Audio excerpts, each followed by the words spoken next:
This is episode 32 of The Milkman of St. Gaff's, an absurdist horror podcast.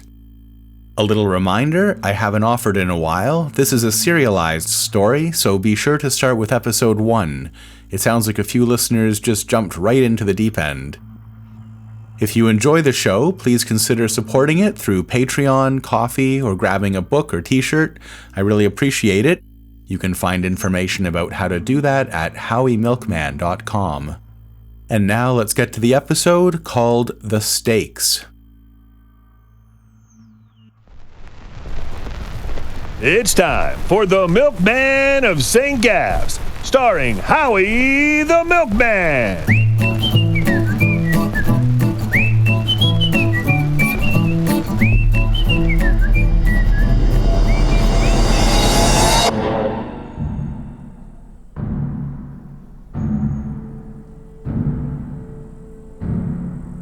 "Hello?" I shouted. There was no one around, so I pushed the gate. It moved, so I pushed more. "Hello?" I took a couple of steps inside. There was just a small guard hut inside the gate, but there was no one in there. It was lit up yellow from an electric light bulb hanging from the ceiling. I had to change into my uniform anyways, so I grabbed the doorknob. It was brass and loose. The hut looked really old. The outside was all covered in layers and layers of brown paint, and you could see where they'd just painted over old cracks and chips in the last coat of paint. It stank of stale, sour bodies, smoke, bad food. The light bulb buzzed. There was just a desk, a table, all really worn out, some papers and rubbish on the ground. I didn't want anyone to see me, and even though, to tell you the truth, I was a bit nervous about the whole thing, I turned off the light. Then, as fast as I could, I pulled off my shirt, then my pants. There were little giggles coming from all over the place. "Who's there?" I scrambled in the dark to get my uniform on, and I kept feeling like someone was going to poke me on my bare back in the dark. I was used to getting my uniform on in the dark though, so even with a threat of unseen fingers about to jab me, I got it on quick. Then, without even bothering to flip the light switch, I ran out the door, back into the strange air of the factory grounds. I hadn't noticed the metallic smell and tension in the air, like the air had been pounded and contorted by whatever machines I could hear grinding away out there. There were a few electric lights and lampposts, but they barely gave off any light here. The ground didn't seem to be paved. It was sort of muddy dirt. I walked up anyways, trying to figure out where I was supposed to go. I almost shouted hello again, but something made me stop. There was still no one around. I thought I heard little padded feet jumping around in the distance. It was cloudy now, and the big shapes of the factory buildings loomed over me like big threatening shadows. There weren't any signs or anything to tell a guy where to go, but I passed pens full of cows. I didn't get too close. It was almost like a small city in here, roads going this way and that, large wooden warehouses and factory buildings with smokestacks and pipes and vents with steam coming out. I turned down one road. There was a little house that just looked like a regular brick house. It was dim because it was only lit up by one dull light bulb, but there was a little scraggly lawn out front. I went up to the front door, all painted a majestic jet black. I figured maybe the factory was like a church, and the foreman lived here the same way Father Whelan lived in his church. I knocked, but no lights came on inside, and no one came to the door, so I walked off. I started to think, back home on St. Gaff's, there weren't any cows at the milk station, or any big machines except the thermalizer. And there were milk trucks in a parking lot, and here there were cows but no trucks. Then I realized there wasn't even a sign anywhere that said that this was the Dola Experimental Lab. So maybe I just stumbled into the wrong place after all. For a split second I felt relieved. Maybe I could just get out of this creepy place. But then I was nervous because I was still supposed to report for duty today, and it was already night and I didn't know where I was supposed to be. The first thing was to find my way back out of here. I turned down a corner. Now that I was trying to get out, everything about this place bothered me more. The weird air that I now realized was suffocating me. The smell of cows and earth and sooty machine smoke, and how dark it was. I picked up the pace. At the end of the road, though, blocking my way, was a huge tower.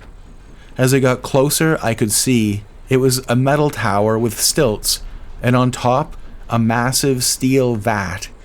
It looked ancient with black grime all over it, but I could make out in big red capital letters, "Milk."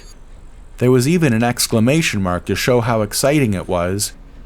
And there were tubes poking out of the bottom of the vat going in all directions. With my eyes, I traced the paths of the tubes from the vat all the way down.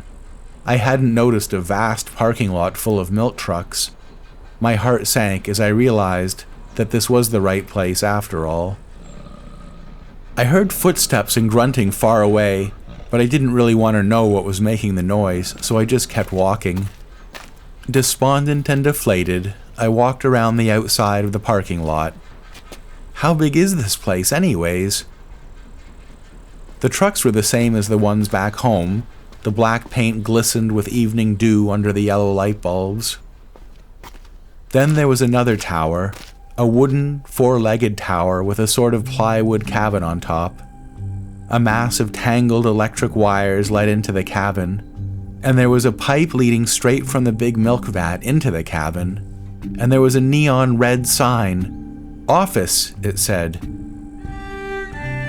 But there wasn't an exclamation mark.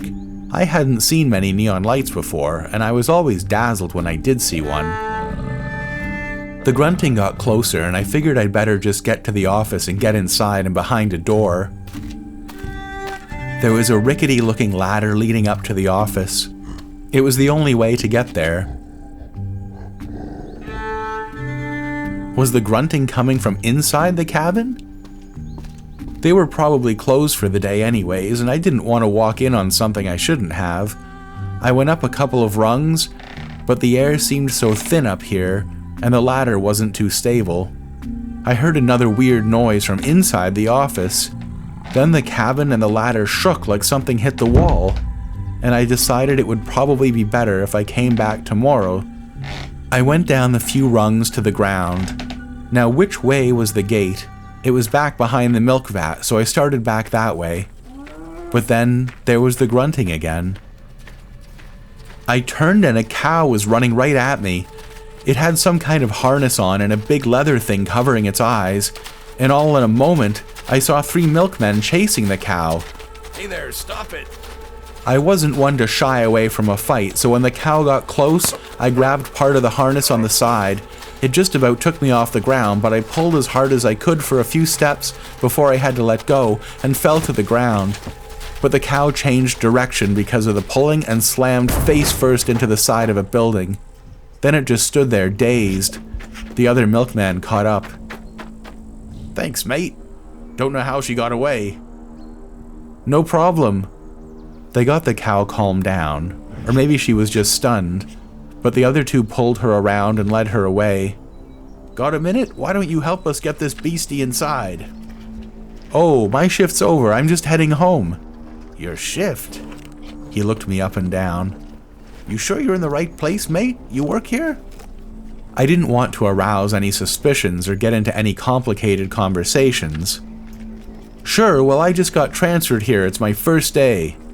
"His first day?" The big one said, chuckling. "We've got a treat in store for you then. Come on." I decided I had to go along, so all 4 of us walked the cow. Why does it take 4 milkmen to handle 1 cow? "It's not really the walking that's the problem, mate." We turned down a lane and walked the cow through a big open door into a big dim warehouse-type room with big machines like radios all around. "So where'd you transfer from?" County Buckle. Buckle? You ain't seen nothing like this in Buckle. I helped them walk the cow onto a sort of big metal sheet on the ground. Then the others started attaching wires to different parts of the cow. Is this some kind of medical procedure? Is the cow sick? The big one chuckled again. Oh, she's in perfect health. The one who kept calling me mate attached a wire to a hook on the leather thing covering the cow's eyes. She got nervous and shook a bit, but I pet her head to help keep her calm. Ready, stand back. Get off the metal, mate. I stepped off and watched as the big one threw a big switch on one of the machines, which turned out not to be a radio at all. There was a loud buzz, and the cow started to shake and smoke. The machine made loud clicking noises. It stank, a mix of animal cooking and burning electricity, one of the most awful things I'd ever seen. The animal collapsed. Bet you never saw an ohm cooking before. No. The other milkman got a knife and sliced into the dead cow. Hey, Buckle, you want some steaks? I ran outside and threw up. I heard the others laughing inside. My mate came out. You alright there, mate? Why did you do that? Boss says we have to find a process to kill the cow and cook it at the same time. The meat'll be inferior to what you get at the butcher, but it'll be suitable for tin cans. Last forever. It'll be a miracle of science if it works out. I got up. Which way's the gate? He pointed and I left without saying anything else. So that's the kind of experiment they wanted me to do? I didn't see why they went to all the trouble to send me here for this. I signed up to be a milkman, to deliver milk and just keep an eye on the civilians. There was nothing in the contract about slaughtering cows. It just didn't seem right. When I got close to the gate, the pounding started again. What was that? I thought I'd feel a lot better if I got out of this place and talked things over with Stormy. She'd know what to do. But there, just beyond the gate, were 3 coppers snooping around. They pushed a button I hadn't seen and it made a buzzer go off in the little guard hut. But there was still no one in there. I just hunched down behind the hut where they wouldn't see me. They buzzed again and I heard them say something about coming back tomorrow. I peeked out from around the corner and saw them walk off. When I was sure they were gone, I crept out and opened the gate. The idiot cops could have just opened it themselves and come in. They didn't even try. I walked back out into the city. It was darker than before. There were just a few lights on here and there, but now there was nothing.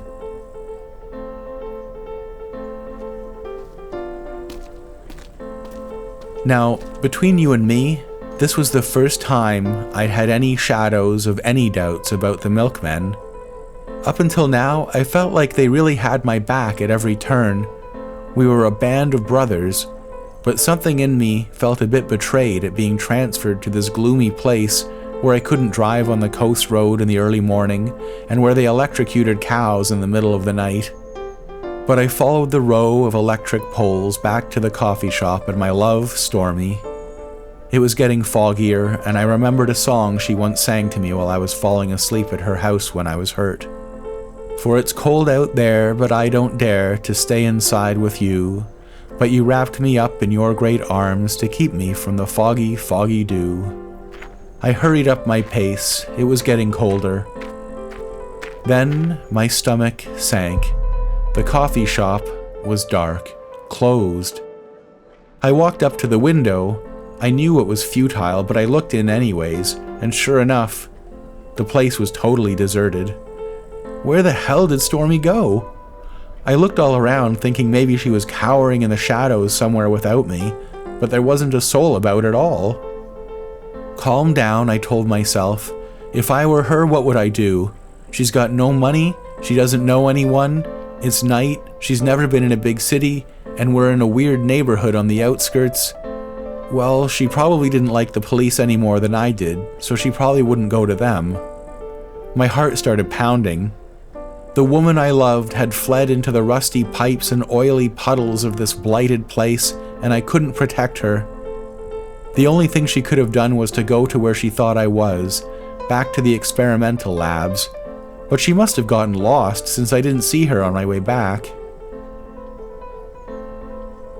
As I was walking, I thought about yelling out her name, but didn't want to because of the people who must have been sleeping in the occasional house or apartment building around here.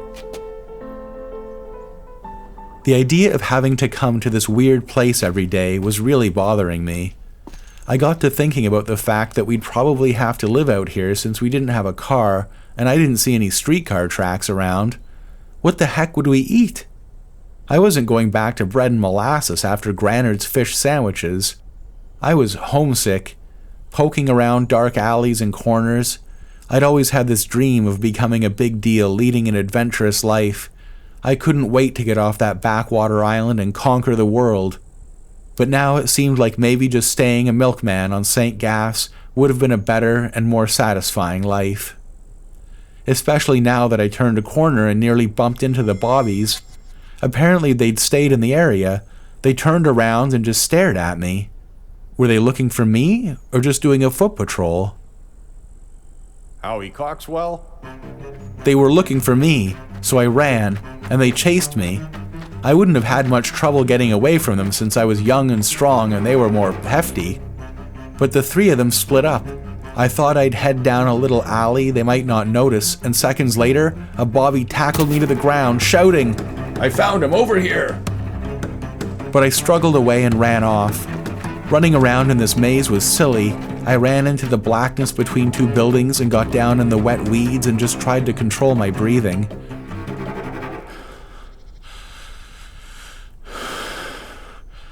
Across the road from me, there was a light bulb that was hanging over a doorway on the side of a cinder block building. Beside it was a chair just sitting there beside the door.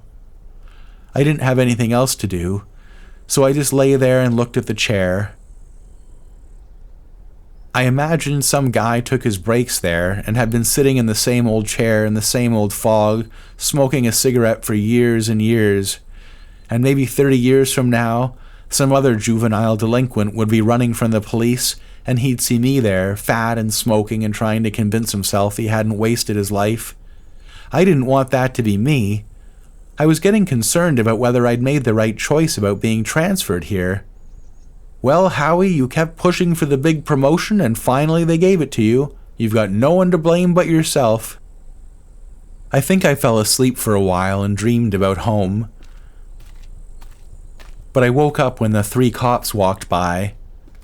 They didn't see me. They must have given up since they were just walking off like they were going home.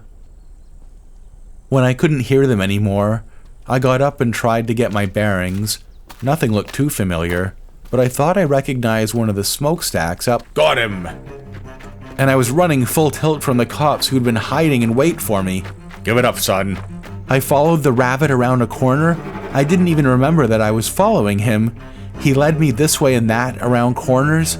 He got way ahead of me and turned around to eyeball me with that bulbous dangling eye of his. I thought he'd be my savior, but he led me down a muddy track, growing all the while. My boots started sucking in the mud, till one boot got really stuck and I fell face first into the blackest water I'd ever seen. It was oily and I couldn't figure out which way was up. And I couldn't tell how deep it was. I held my breath, but right in front of my face there was a cow muzzle. I thrashed to get away and my hands hit slippery, tendony bones. The cow's face got closer and its eyes lolled open. I gasped a bit and saw which way the bubbles went. I only probably had a few seconds left and my lungs were bursting. I grabbed the big slippery bone on my left and pushed myself the way the bubbles were going. But it was all cow bones and shredded rotten hides all the way up. I pulled and pushed my way through as the red eyes awoke. They knew me. They muzzled me. I could feel the tongues like old rotten cheese licking the back of my neck. But I grabbed at the shore and pulled myself up onto it. I couldn't tell if this was a spell or not, but I scrambled up to get away from the water, and there in front of me, huge and frowning and mangy, the rabbit, but at least 3 feet tall. I thought he was there to help me, but he hopped up and kicked me with his front legs and I almost fell back into the water. It lunged again, but I grabbed it, and we wrestled in the mud and trash that was lying around. It kicked and kicked, but I flipped it over and stuffed its face in the mud and pushed it down as hard as I could. The image kept flashing in my head, my mom sitting there not caring if I'd come home, and I pushed the thing's head harder and harder into the mud, trying to extinguish the thing that kept ruining my life. I felt my eyes bulging with the strain until the rabbit went limp. I rolled it into the stinking water and stood up on the banks of the river. I was close to the experimental labs. The horizon was red with the impending sunrise. I was, once again, cold and shivering and alone and way too exposed to the sky. I looked at one moon and then at the other, and wondered why they'd forsaken me and left me to this strange existence. I was soaking wet, but it wasn't just water. There was a weird smelling greasy film all over me. I looked down into the black waters of the River Kirsten and understood. It was the experimental labs that made the water black. The bottom was a thick layer of slowly rotting cow corpses. The oily stuff in the water kept the light and air out and stopped the cows from decomposing in a proper, natural way. I heard a couple of distant truck motors, some screech of metal from somewhere. I tried to get my bearings. I didn't like this place, and I couldn't understand it. Factories and warehouses and the streets weren't on a grid, but seemed to just jut out and crisscross each other at weird angles. But there were houses here and there and occasional shops. It wasn't too crowded. How could someone end up living out here? I just sat there for a bit trying to clear my head as the sky above me got lighter. But as the sun poked its curious head over the horizon, there was more movement around, people shuffling about. One truck, then another, trundled along, milk trucks. The sun's arrival warmed me a bit. I'd survived the night, but men were emerging from houses and walking along the roads. No one said anything, and I could tell they didn't want to notice the bedraggled milkman with muddle over his legs. A factory whistle blew not too far away, and I supposed it was time to start work for some. Then I remembered Stormy was out here somewhere too. Maybe the police had gotten her. I'd asked the milkmen to help me find her. Probably she'd just ended up walking all around looking for me, but now that the sun was up and people were walking around, she'd find her way to the labs. I found myself drifting with the crowd, but they thinned out, turning down different avenues or disappearing into huge belching buildings. No other milkmen were about. Up ahead I saw, once again, the gate of the labs. And there were milkmen, I could tell from the white uniforms, dragging 3 dark shapes inside past the guard hut. When I got there, I looked again at the perplexing words that were written over the gate. Unto the pure, all things are pure. I pushed the gate, but it was locked, and a burly milkman popped out of the hut. No one gets in here without authorization. But I'm a milkman, And a sodden one at that, he said. I fell in the river. Not surprised by the smell of you. I need to report to the boss right away. I was supposed to be here yesterday, but I got lost. See, the boss? And what might your name be? I'll have to check the register. Howie Coxwell. Howie Coxwell, I see. Well, you're not going to see the boss like that. He opened the gate and let me in. You see that building there, the low brick one? That's the quartermaster. You go wait there for the officer to come by and tell him you need a fresh uniform since you got an appointment at the office. Okay, thanks. Now the office? I know, just beyond the big milk vat. He looked at me sort of sideways when I said that, but I just walked off. I couldn't wait to put on a dry, warm, new uniform. I walked past the place where they'd shocked the cow. The milkman was still there and smiled oddly at me as I walked past. Hey, mate. I didn't say anything. The door to the quartermaster's building was locked. I stood there waiting, and I got bored and started wondering about the digging sounds. So I walked around the back of the building, and there was a hunched-over old man in a uniform digging a hole. It looked like he was having quite a hard time of it, too. There were 3 body bags piled up against the wall. He looked up when he noticed me and winked. 3 more for the ditch, eh? Found them on the perimeter. Boss says they ain't real cops and shouldn't have been snooping around here even if they was. We don't want more of their kind coming around. 3 cops? God damn it, I thought. How's about helping an old fella out with some digging? Sorry, I have to report to the office right away. I went back around the front, but I noticed the old guy poking his head around. I think he was pretty annoyed that I didn't want to help out, but orders are orders.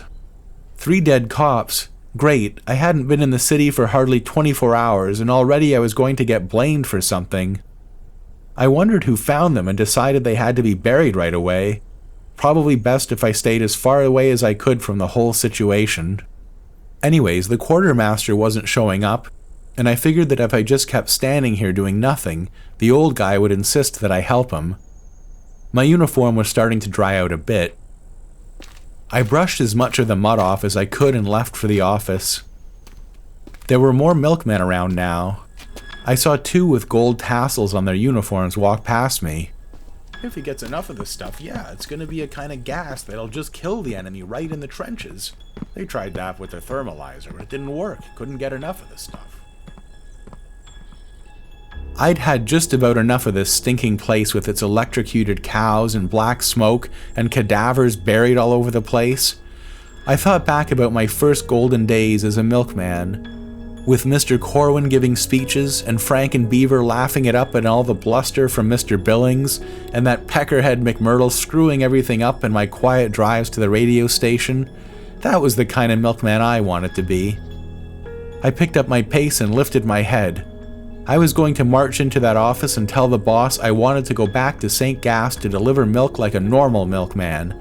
I was willing to bet Stormy had had enough of this place too, and I bet she missed her big nice house. Beyond the milk vat was the ladder I hadn't been able to climb last night, but now I was determined to go in, no matter what noises I heard. It was actually perfectly quiet. I got to the top. There was a little platform in front of the door. I took the opportunity to take in the view. A hellscape of ugly factories, smoke, random rundown houses, the Black River cutting it down the middle. Up here I could see that it was a sort of swampy area, which is probably why they didn't bother to build anything nice here until the factories came. Maybe this place hadn't even existed when I was a kid. There were also lots of train tracks I hadn't noticed, and a lot of them looked like they came right into the experimental labs. The sun was up now, a sickly, pale egg yolk in a washed-out, pukey sky. It might have been 7 or 8 in the morning. I knocked on the door and heard laughing from inside. I knocked again, harder. "Come in." It took me a while to figure out what I was looking at. It was all a bit too much. Stormy was sitting on a red velvet couch with a tall glass of milk, and she was smiling. But before I could say anything, I looked from her to the man behind the desk, also smiling, a smile I'd seen before, along with a pair of gold-rimmed spectacles. Stan. I was trembling. "Stormy, how did you—" "Howie, they closed the coffee shop just after you left, but Stan found me." "I'm glad you finally found us, Mr. Coxwell. No need to worry about your tardiness. The campus can be a bit confusing for newcomers. But I saw you. Perhaps we've crossed paths before somewhere, but we've got to get on with business. Milk?" He took a large, frosty-looking glass out from behind his desk and walked over to a spigot in the wall. He walked strangely, like he'd broken one of his legs a long time ago and it hadn't healed up quite right. He poured me a glass of milk and I took it. I had a sip. It was good, maybe the best I'd ever had. "I gather your mother's been speaking with some of our yellow newspaper men here in town, and with law enforcement." "My mother?" "Yes, we'll see to it that things don't get out of hand." For some reason, what he said and the way he said it made me really uncomfortable. "What is it, Howie? Speak your mind." "I want to go back to St. Gaff's." Oh, that's out of the question. We need you here. Then I don't want to be a milkman. Howie, Stormy said, this is a good opportunity. They're going to give us a house for free. Your lady friend is right. It's a modest dwelling, a row house, but fully furnished. In light of your legal troubles, I've decided that you'll have a regular milk route. No use trying to hide. I want you as visible and ordinary as possible. We will handle the trial, if there is one, when the time comes. As he was walking, I took in the office. There were blueprints and train schedules stapled to the walls, and there were a bunch of draftsman's pencils all over the desk. And the desk was just an ordinary desk, and the place looked just about the same as the foreman's office at the shipyard back home, except for the big red couch. Once a week, Fridays after your shift, you'll report here to me for the weekend. I looked at Stormy. And leave Stormy alone all weekend? I'll be fine, Howie. This is a great opportunity. You don't have to worry about Stormy, my boy. I've got my eye on her. And he winked at me.